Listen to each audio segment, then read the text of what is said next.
No Evangelho de São Mateus, no capítulo 26, dos versículos 17 a 35, fala sobre os momentos finais de Jesus antes de sua morte. Nessa ocasião, Jesus estava em Jerusalém e ele celebra sua última Páscoa, tão desejada última Páscoa, que ele mesmo disse, né? E também institui a Santa Ceia.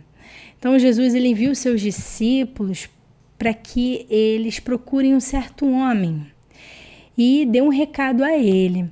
Diz assim, olha, diz-lhe, o mestre diz, o meu tempo está próximo. Em tua casa celebrarei a Páscoa com os meus discípulos. Então a Bíblia não fala o nome desse homem, mas esse homem foi escolhido, né? Ele recebeu essa honra de Deus para que Cristo, juntamente com seus discípulos, ali fizessem a ceia, né? A Páscoa, participassem da Páscoa.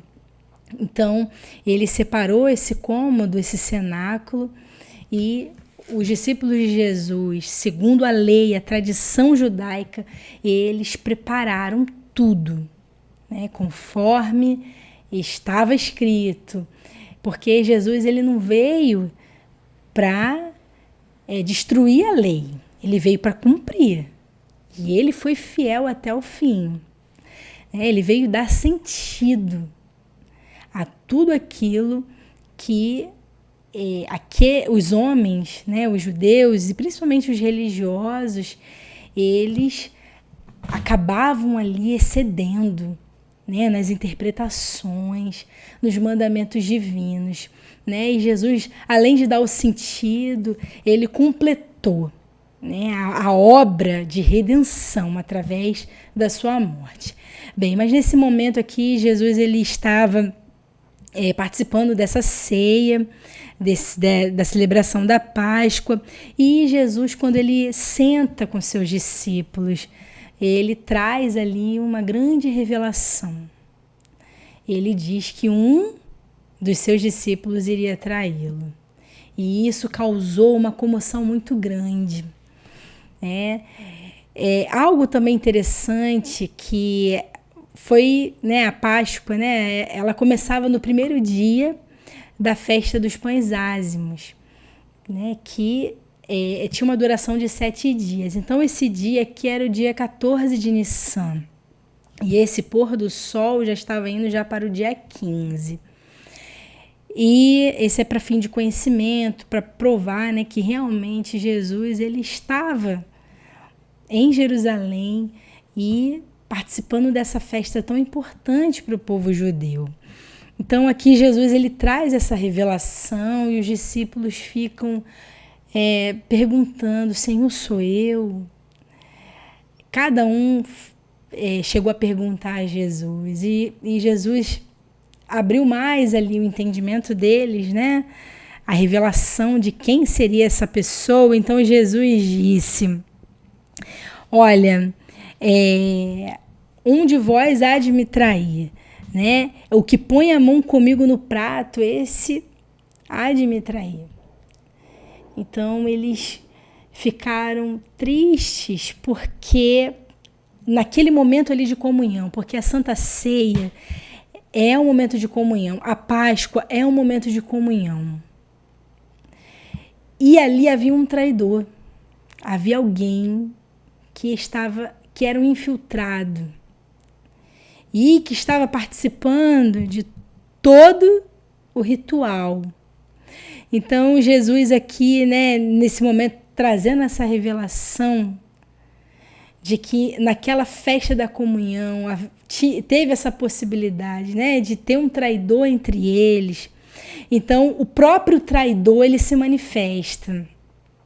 Por que Judas traiu Jesus, né? Judas ele tinha falsas expectativas sobre Jesus, assim como muitos naquele tempo, porque o povo judeu eles esperavam que o Messias de Israel, né, ele fosse um revolucionário político, ele libertasse o povo ali da opressão que havia sobre o Império Romano. Então, eles queriam essa libertação. E quando Judas ele viu que Jesus Ele não era essa figura, frustrou completamente a expectativa que ele tinha. Então Judas começou a pensar em abandoná-lo, mas tirar proveito, porque Judas ele era um homem avarento, ele era ganancioso, aproveitador. Essa é uma característica muito forte das pessoas que traem. Elas querem tirar vantagem, proveito. Então, ele viu que quando ele entrou ali para participar do ministério de Cristo, a Bíblia mesmo diz que ele era ladrão.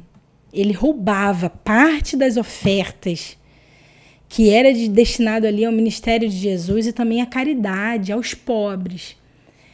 Então, Judas, ele também quis tirar proveito até da sua saída do grupo. Então, você vê a mente desse ser humano que fez um pacto, um acordo com Satanás. Porque quando o homem ele faz o mal, né, principalmente contra pessoas inocentes, ele está fazendo ali um pacto com Satanás.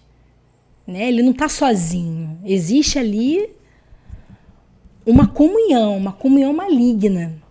Então, Judas, ele pensa em entregar Jesus aos príncipes sacerdotes, que já estava buscando ali uma ocasião para prender Jesus e matá-lo. Né? Então, Judas, ele fala para o Senhor Jesus: sou eu, mestre? Aí Jesus disse a ele: tu dizes. Né? Então, nesse momento aqui, Jesus ele cumpre a justiça de Deus, permitindo com que aquele traidor permanecesse ali naquela festa. Por quê? Porque Jesus ele precisava oferecer a Judas a sua última oportunidade de arrependimento. Mesmo sabendo que a sua morte ali seria provocada através de um traidor, mas Jesus ele cumpriu a justiça de Deus em oferecer perdão. Mas Judas ele não aceitou aquela oportunidade. E ele deixou que Satanás entrasse no seu coração.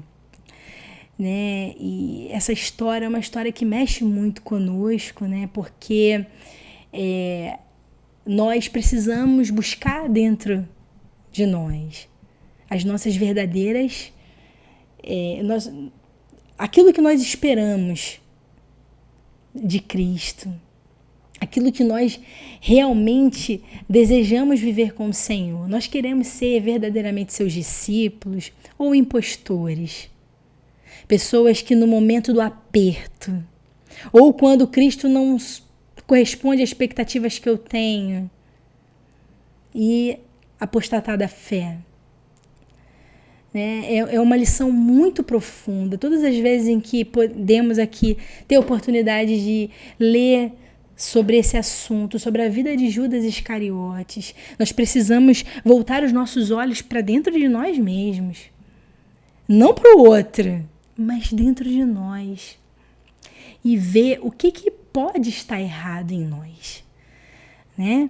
Então, aqui, nesse momento aqui, Judas, ele continua participando, né? É interessante que aqui no Evangelho de São Mateus é omitido a parte ali da lavagem dos pés e também numa discussão que os discípulos ali teve sobre quem seria o maior, né?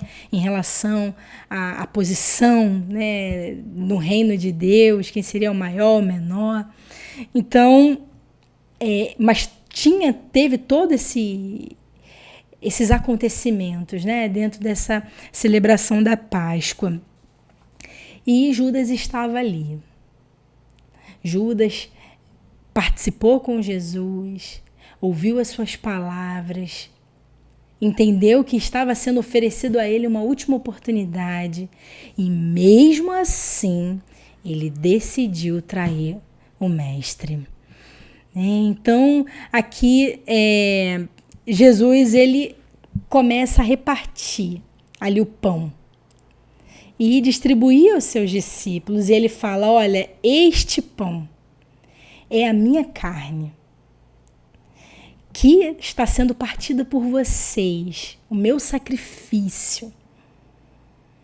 Jesus estava mostrando, né, através daquele ritual, esse ato simbólico, aquilo que estaria acontecendo com a sua própria vida. O seu corpo seria moído. Ele teria que suportar ali, sozinho, o peso, o fardo da expiação do mundo. Ele estaria levando sozinho naquele madeiro o pecado de toda a humanidade. Então, ele oferece aos seus discípulos, né, para que eles tivessem parte daquela comunhão, daquele elo que daria a eles a salvação, a remissão dos pecados. Então, depois ele pega do suco, né, do vinho, e ele diz que é o seu sangue que é derramado para a remissão de muitos, não de todos, porque por causa do próprio homem, nem todos vão ser salvos, mas por muitos. Então aqui Jesus ele fala, né, este sangue é o novo pacto, é o novo acordo de Deus, a nova aliança. E todas as pessoas que comem e bebem indignamente, elas são culpadas do sangue de Cristo, do sacrifício de Cristo na cruz do Calvário. Nós vemos isso em 1 Coríntios capítulo 11, quando ali o apóstolo Paulo ele tem essa divina revelação sobre a Santa Ceia, né, a orientação ali para ministrar a Santa Ceia. Então nós vemos que aqueles que estão no meio, infiltrados, que não se arrependem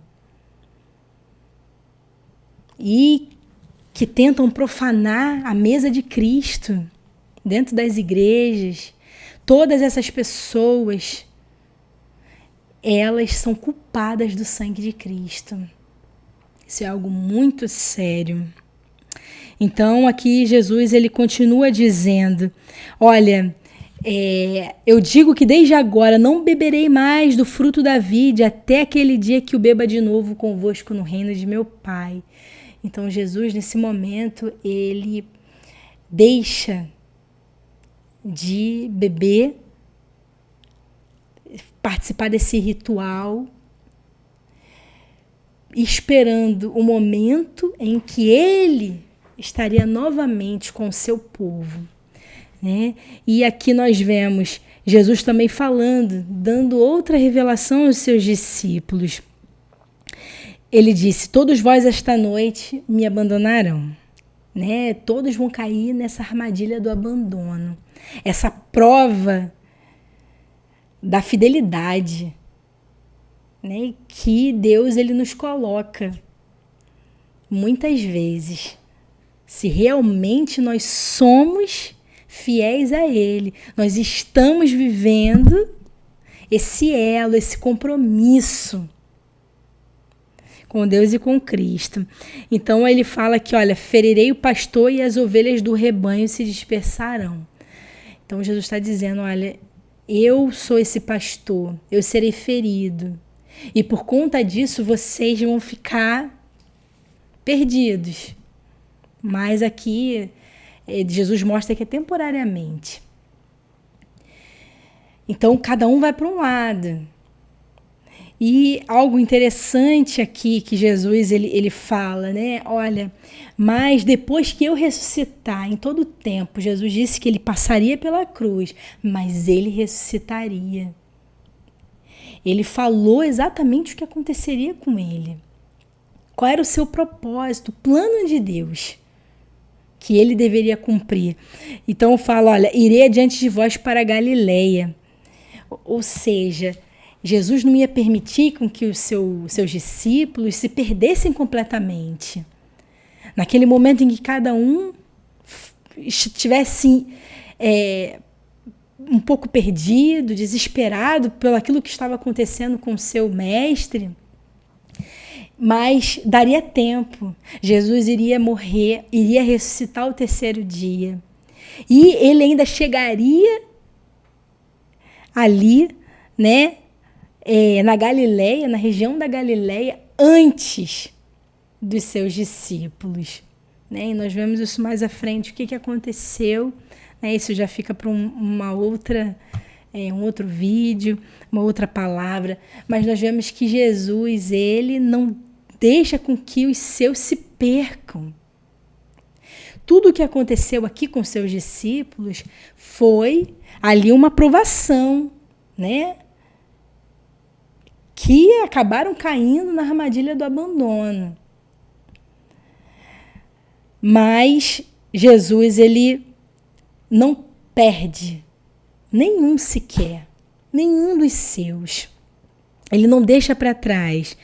E nós vemos que aqui, né, se dirigindo para o final dessa parte da celebração da Páscoa, que o apóstolo Pedro, ele faz uma declaração muito forte para Jesus. Ele disse: ainda que todos te abandonem, eu nunca te abandonarei. Então Jesus, ele faz uma terceira revelação aqui. Jesus, ele diz: olha, Pedro, nesta mesma noite, antes que o galo cante 3 vezes, me negarás. Então Pedro, ele não aceitou aquela palavra. Jesus estava trazendo uma revelação a ele. E ali, naquele ímpeto, né, impulsionado por aquele sentimento que ele estava tendo por Cristo, aquela paixão, mas sem profundidade. Ele diz: olha, Senhor, mestre, ainda que me seja necessário morrer contigo, não te negarei. E todos os discípulos disseram o mesmo. É interessante que todos os discípulos, eles fizeram das palavras de Pedro as suas próprias palavras.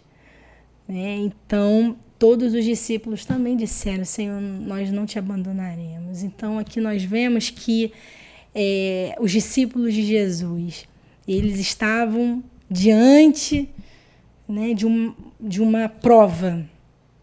E eles tiveram ali que revelar aquilo que estava no coração deles.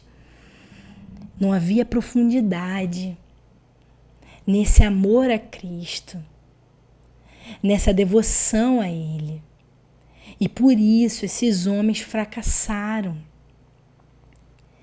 E também nós sabemos que tudo isso faz parte de um plano divino. Deus, ele estava dirigindo todas as coisas, porque era necessário que Cristo, ele suportasse